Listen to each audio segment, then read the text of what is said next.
The tree, of course, uprooted, and you can see completely toppled over. You won't be burning a hole in your pocket, and here's why. I don't know if you can hear them behind me, but this has been going on since we got here. On Saturday, 50,000 people will fill this backyard and the grandstand, all to see American Pharoah, the first Triple Crown winner in decades, cross this line.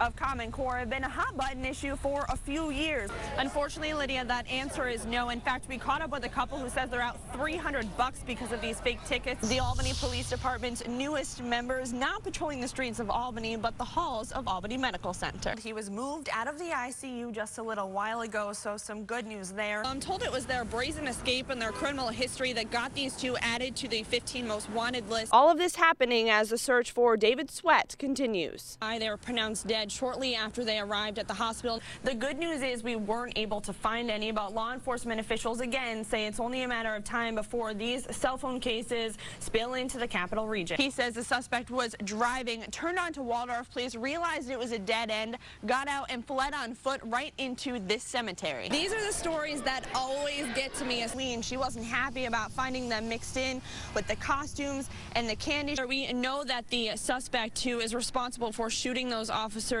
is dead. Things have calmed down substantially. In fact, we're closing down the bar ourselves. But hold your horses, because you can't place bets for Travers until Friday. John, I have to be honest, the mood here is fun, as it has been all season long. Fans here are really soaking up the last day of the meet, and it's been a big meet for Naira. According to the FBI, the threat is very real throughout the country.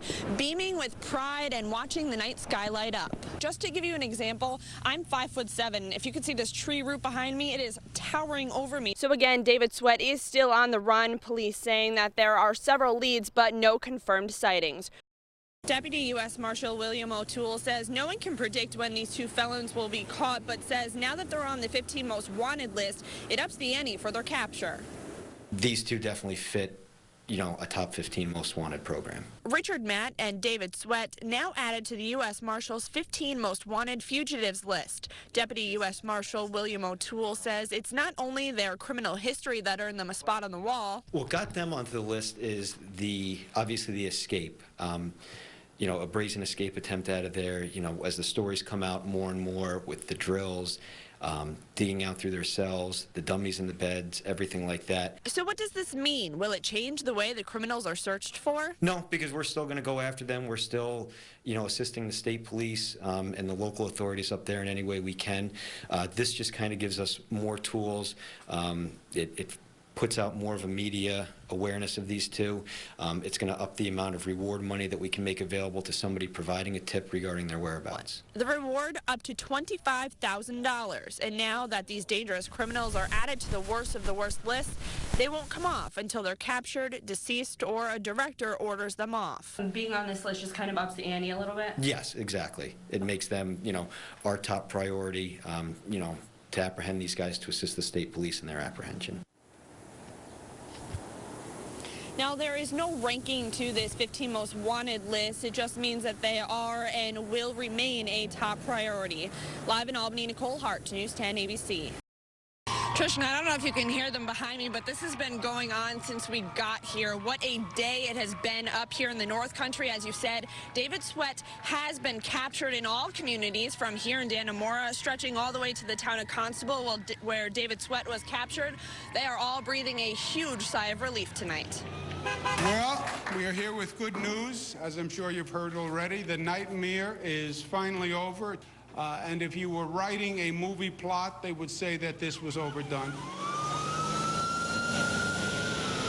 After 22 days on the run, prison escapee David Sweat shot twice in the torso by State Police Sergeant Jay Cook and is finally back in custody. You go home tonight and tell your daughters that you're a hero. The chase coming to an end in the town of Constable, only a mile and a half from the Canadian border and about 40 miles from the prison. Our concern was that they could have made it to the border, and we were pushing southward from the border, and I think that it was effective today, being in the right area.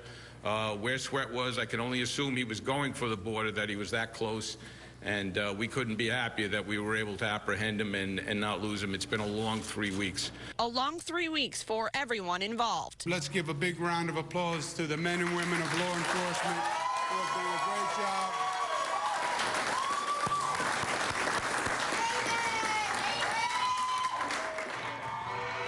Taking a live look back out here in Dannemora again, there's a fanfare out here just waiting to greet the police officers, the state troopers, everybody that is driving by just to show their appreciation. They're again clapping and cheering as everyone drives by, just to thank everyone for their service and for making sure that everyone is safe and bringing this nightmare to an end. Reporting live in Dannemora, Nicole Hart, News 10 ABC on Fox 23. We know that the suspect who is responsible for shooting those officers is dead. As you mentioned, there was a heavy police presence here all night long, and that police activity continues this morning as officials thoroughly investigate this very serious incident. It's too close for comfort. It's sobering, and it's just, you know, it makes you eye-opening. You know, look and say, wow, you know, this.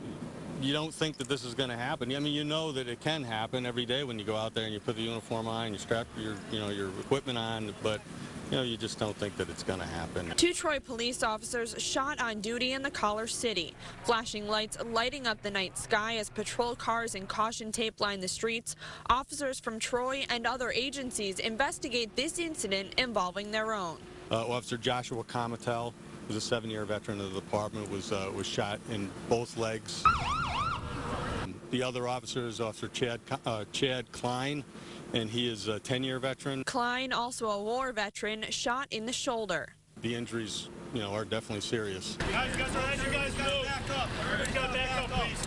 Both officers laying in hospital beds at Albany Medical Center, and while their injuries are serious, they are stable. Captain Dan Wolf says these men did what they are trained to do. You know, they're well equipped and they're well trained and they're not complacent. So as a result of that, the suspect is dead that shot the 2 officers, and our officers, God willing, are going to be okay. So, and that was as a result of their excellent training and because they're really good officers. They did a great job. Taking a live look back out here at the scene, we're zooming in to give you a closer look. We're still being kept pretty far back here, but again, there is still a lot of police activity down the road here. Police say that they are going to be holding a press conference at 11 a.m. at Troy City Hall. Police chief as well as the mayor are both expected to speak. We are going to be there. We will be live streaming that for you, so you can tune into our website, news10.com. The ceremony, very touching, and all to swear in a new piece of American history. I'm a veteran too. I was in Vietnam, you know, and so this means a lot to me. Moved to tears, Bill Weller says this Veterans Memorial Park in the town of Florida has been years of hard work. The planning's been a lot of planning. We've been at this for 3 years now. With Old Glory rippling in the wind and flags representing each branch of our military lined underneath, hundreds proudly wearing red, white, and blue, or their uniforms neatly pressed, gathering to unveil a new piece of the growing memorial. 3 rusted steel beams, bent and twisted together from the South Tower of the World Trade Center, stand tall for the first time since falling on September 11th, 2001. That is a great thing. It honors a lot of people. To a grieving father, the memorial brings him as close to his son and he has been in nearly 14 years. This brings it home a little bit, you know. This is the closest I've been to my son on Earth since 9/11. And through those years of grieving his son emerges an original poem, one reducing audiences to tears while beaming with pride. I put it together in my poem, and through the years, I've compiled not only just a poem, but the story of the entire day in poetic form. It arrived at midnight and had just begun. What brings this so much to my heart today is that these beams are from the South Tower. Not only the South Tower, but the 93rd floor.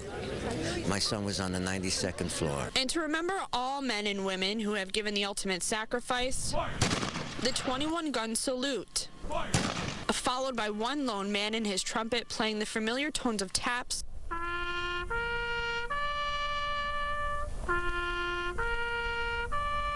echoing through the night sky.